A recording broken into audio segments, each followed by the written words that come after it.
Hello hello my YouTube family, कैसे हैं आप सब लोग। आई होप आप सब अच्छे होंगे और सब बहुत खुश होंगे।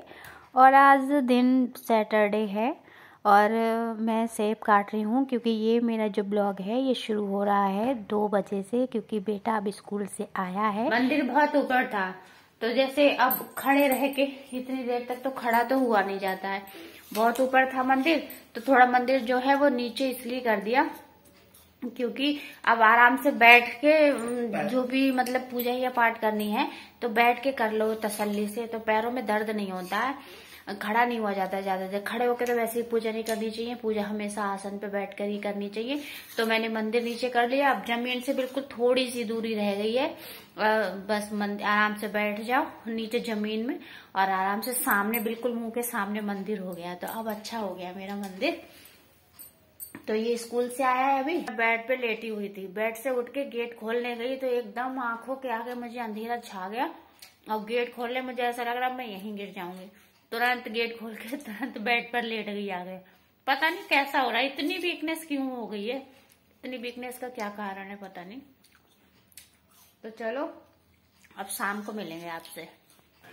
तो जैसे मैंने आप लोगों को बताया कि आज मैंने अपना मंदिर सेट किया था। मेरा मंदिर थोड़ा ऊंचाई पर था तो मैं जैसे नीचे बैठकर पूजा करती थी तो मेरे मुंह के सामने केवल खाली दीवार ही होती थी, बाकी भगवान सारे ऊपर होते थे। तो समझ में किसी भगवान के मतलब दर्शन तो होते नहीं थे। तो मैंने सोचा फिर कम से कम जब हम पूजा कर रहे होते हैं तो पूजा करते समय जो भगवान है वो हमारे बिल्कुल कहते हैं ना कि सम्मुख होने चाहिए, हमारे मुख के बिल्कुल सामने ही भगवान की जो भी तस्वीर फोटो छवि है वो हमारे मुंह के सामने ही होनी चाहिए। तो फिर बहुत दिन, कितने दिन से मेरा मंदिर इतना ऊंचाई पे टंगा है लेकिन कभी इतना दिमाग में नहीं आया। फिर एक दिन मैंने सोचा कि क्या नाम है, मैं पूजा करती हूँ तो सामने दीवार की पूजा करती हूँ क्या, भगवान तो सारे ऊपर इतनी ऊंचाई पर टंगे। मतलब जब हम खड़े होते हैं हमारे खड़े होने से मुंह के सामने आते भगवान, तो फिर जाहिर सी बात है कि हमारे बैठने के सामने तो सीधी दीवार ही होगी।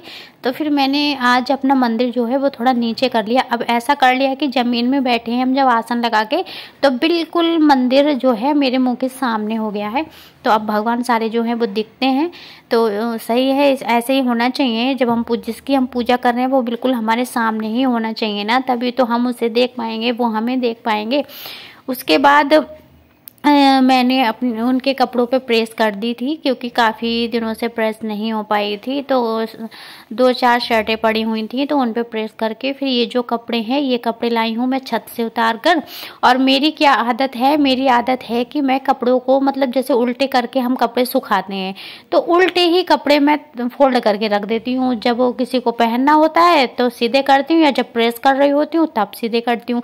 लेकिन अब मतलब मुझे 1-2 दिन में ही पता चला है, मैंने किसी की वीडियो देखी थी, उस वीडियो में मैंने देखा था तो किसी ने मतलब बताया था कि कपड़े कभी भी उल्टे फोल्ड करके नहीं रखने चाहिए, कुछ निगेटिविटी ही रहती होगी।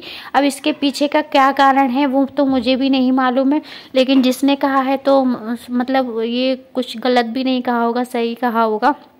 क्योंकि कपड़े देखो क्या होता है कि कोई भी उल्टी चीज़ हुई तो उसके पीछे निगेटिविटी होती है। वो आप जैसे आप लोगों को पता होगा कि गणेश भगवान है तो गणेश भगवान के साथ लक्ष्मी जी रहती हैं और उनकी 2 पत्नियां रिद्धि सिद्धि भी हैं। लेकिन आप लोगों को पता है कि गणेश जी के साथ में अलक्ष्मी यानी कि दरिद्रता भी रहती है। तो जाहिर सी बात है सबको यही पता है कि गणेश जी की लक्ष्मी साथ में रहती हैं, रिद्धि सिद्धि साथ में रहती हैं, लेकिन गणेश जी की पीठ पर दरिद्रता रहती है। तो हमें कभी भी गणेश जी की पीठ के दर्शन नहीं करने चाहिए और कभी भी ऐसा गणेश जी का फोटो नहीं लगाना चाहिए जिसकी गणेश जी की पीठ कभी भी आपके आंखों के सामने पड़े। तो वही कुछ होगा क्योंकि उल्टी चीज़ की तरफ हमेशा निगेटिविटी ही होती है, तो उल्टे कपड़ों में भी निगेटिविटी ही रहती होगी।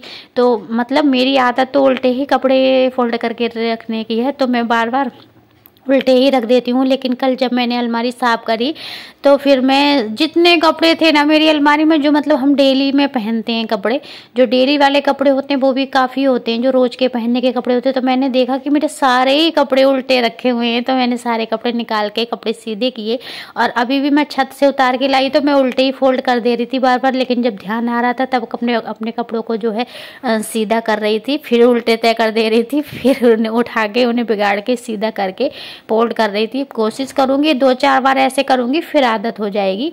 किसी भी काम को जब हम करना शुरू करते हैं तो शुरू में तो दिक्कत आती ही है, और उसके बाद फिर हमारी जो है मतलब आदत में आ जाता है। फिर और अगर हमें कुछ सीखने को मिल रहा है कहीं से, तो हमें अपनी वो बात अपने जीवन में ज़रूर उतारनी चाहिए। कोई अगर हमें सीख दे रहा है, कोई अच्छी बात बता रहा है, तो ज़रूर उस चीज़ को हमें सीखना चाहिए, ज़रूर अपने जीवन में उतारना चाहिए, क्योंकि इन छोटी छोटी बातों से हमारे जीवन में सुख शांति ही आती है।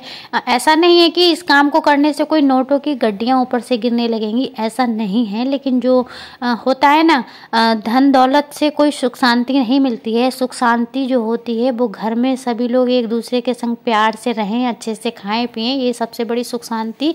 जीवन की जो सबसे बड़ी दौलत है वो दिमाग की शांति है, और ये सुकून शांति घर में ज़रूर होनी चाहिए। और इन छोटी छोटी चीज़ों को वो फॉलो करते हैं तो हमारे घर में शांति सी बनी रहती है। और अब मैं जा रही हूँ चने उड़द की दाल बनाने। लेकिन जो मतलब दोपहर में हमने चावल बना लिए थे, कुछ सब्जी थी, तो चावल खाने का मन था मेरा, तो मैंने चावल बनाए थे। तो कुकर वगैरह सब मतलब जूठा पड़ा था धोने के लिए। तो मैं जब दाल बनानी थी मुझे, तो मैं कुकर धो रही, तो मैंने कहा मैं सारे बर्तन धो लेती हूँ, क्योंकि खाए पिए चाय के बर्तन हो गए थे। तो पहले मैंने बर्तन धुल लिए, उसके बाद ये चने और उड़द की दाल बनाऊंगी मैं। ये चने उड़द की दाल मेरे घर में सबको बहुत पसंद है और मुझे भी अच्छी लगती है। तो पहले मैं दाल रख देती हूँ बनने, और साथ में ही सारा खाना मतलब एक साथ ही बना दूँगी मैं, क्योंकि फिर शाम को आरती का टाइम हो जाएगा, जब तक फिर आरती करूँगी। और आजकल मैं खाना जो है मतलब एक रोटियाँ आटा छोड़ती नहीं हूँ, क्योंकि मौसम भी चेंज हो गया, गर्मी हो गई है। अब रोटी इतनी जल्दी ठंडी नहीं होती है, हॉट पॉट में रख दो तो पेपर लगा के, वही फॉइल पेपर लगा के, या कुछ भी, अगर फॉइल पेपर नहीं है तो कोई नहीं, घर में जो कोरी कापियाँ बच्चों की बच जाती हैं वो भी यूज़ कर लेती हूँ, ज़रूरी नहीं है कि फॉइल पेपर ही हो। तो मैंने बर्तन धो के दाल रख दी बनने, उसके बाद ही साथ में सारी स्लिप साफ करके मैं मार लूँगी पहले आटा, क्योंकि रोटी भी सेक ही दूँगी साथ में। तो आटा मार लेती हूँ मैं। और मैं आप लोगों को बताऊँ, आजकल मेरा जो है ब्लॉग बनाने में बिल्कुल भी मन नहीं लगता है, वीडियो बिल्कुल भी मन नहीं लगता। क्यों? मेरी वीडियो पे बिल्कुल भी व्यूज़ नहीं आते हैं और ना ही सब्सक्राइबर बढ़ रहे हैं, तो बिल्कुल मेरा मन नहीं करता है। और मतलब मैं बहुत कोशिश करती हूँ कि मैं अच्छे से बोल पाऊँ।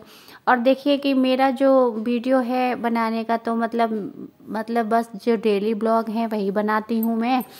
तो मेरी यही जो मतलब अच्छा लगता है कि अगर वीडियो पे लाइक आ जाती हैं और व्यूज़ अच्छे आ जाते हैं तो हौसला बढ़ता है। तो प्लीज़ आप लोग मेरी वीडियो देखते हैं तो प्लीज़ एक लाइक में आप लोगों का कुछ नहीं जाता है, कोई खर्चा नहीं होता है आप लोगों का। सो मेरी वीडियो को देखते हैं तो प्लीज़ लाइक कर दिया करिए और मेरी वीडियो को फुल देखिए, थोड़ा मुझे सपोर्ट कीजिए। मुझे आप लोगों के सपोर्ट की बहुत ज़रूरत है। सो प्लीज़ मुझे सपोर्ट कीजिए, प्लीज़ प्लीज़ प्लीज़ मुझे सपोर्ट कीजिए। और ये देखिए लहसुन, ये लहसुन की जो गांठ है वो कितनी, मतलब इनकी जो कली है ना लहसुन की, इतनी मोटी मोटी है। ये देखिए केवल 2 ही कली ली है मैंने, और 2 कली, इतनी मोटी मोटी कलियां हैं ना ये। इन कलियों को मैं देखिए आलू की तरह मैंने मतलब 4 पीस करके काट लिया, और 2 कली में इतना सारा लहसुन हो गया है ये। क्योंकि दाल आटा मार दिया है और दाल भी मतलब खूब सीटियाँ आ गई हैं दाल में, तो मैं दाल को फ्राई करने का जो है वो तैयारी कर रही हूँ। तो प्याज काटूँगी, लहसुन काटूंगी, टमाटर काटूंगी, और जो सूखी लाल मिर्च होती है ना उसका तड़का लगाऊंगी। तो मतलब किसी भी चीज़ में, दाल वगैरह में या साग वगैरह में जो सूखी मिर्च का तड़का होता है ना, मतलब एक अलग ही टेस्ट आता है उसका। वो सूखी वाली लाल मिर्च जो होती है वो, उसका टेस्ट मुझे बहुत अच्छा लगता है। और मैं अधिकतर अपने साग वगैरह में वो लहसुन और सूखी मिर्च का तड़का ज़रूर लगाती हूँ। सूखी मिर्च मैं लेकर आई थी, लेकिन इन्हें मुझे अभी धूप में सुखाकर पीस के रखना है। कुछ थोड़ी मिर्च मैं साबुत भी रख लेती हूँ तड़के के लिए, बाकी की सारी मिर्च जो है मैं मिक्सी में पीस के रख लूँगी, क्योंकि सब्जी वगैरह मसाला वगैरह में डालने के लिए। तो दाल मैं बाद में छौंकूँगी, पहले मैं, दाल मेरी बन तो गई है, पहले मैं रोटियां सेक दूँ, और रोटी सेकने के बाद जब तक कुकर के स्टीम भी निकल जाएगी, और उसके बाद जो है मैं दाल फ्राई कर दूँगी। तो यहाँ पर फटाफट मैंने रोटियां सेक ली अपनी। और एक बार मैं फिर आप लोगों से कहती हूँ कि मेरी वीडियो को लाइक कर दीजिए, प्लीज़ मुझे सपोर्ट कीजिए। आप लोगों के सपोर्ट की मुझे बहुत ज़रूरत है। आप लोग मुझे सपोर्ट करेंगे तो कहीं ना कोई आपको भी सपोर्ट करेगा। सो प्लीज़ मेरी वीडियो को लाइक कीजिए, शेयर कीजिए, मेरे चैनल को सब्सक्राइब कीजिए। और तो फटाफट सी रोटियां सेक ली। और आटा हमेशा, मतलब मैंने अभी दिखाया था ना आटा मार के, आटा मैं हमेशा इतना ही चिकना मारती हूँ, क्योंकि मतलब खूब अच्छे से उसकी गुथाई करती हूँ आटे की। मैंने बहुत सा देखा है कि कुछ लोग बस आटे को सानेंगे, मतलब एकदम गोला सा बनाते रख देते हैं, उसके बाद रोटी सेकते हैं, तो उस आटे की रोटियाँ इतनी अच्छी नहीं आती हैं, फटी फटी सी रोटी रहती है। और एकदम आटे को आप जितना भी चिकना मारेंगे, थोड़ी सी मेहनत तो हर काम में लगती ही है, रोटियाँ अच्छी आती हैं।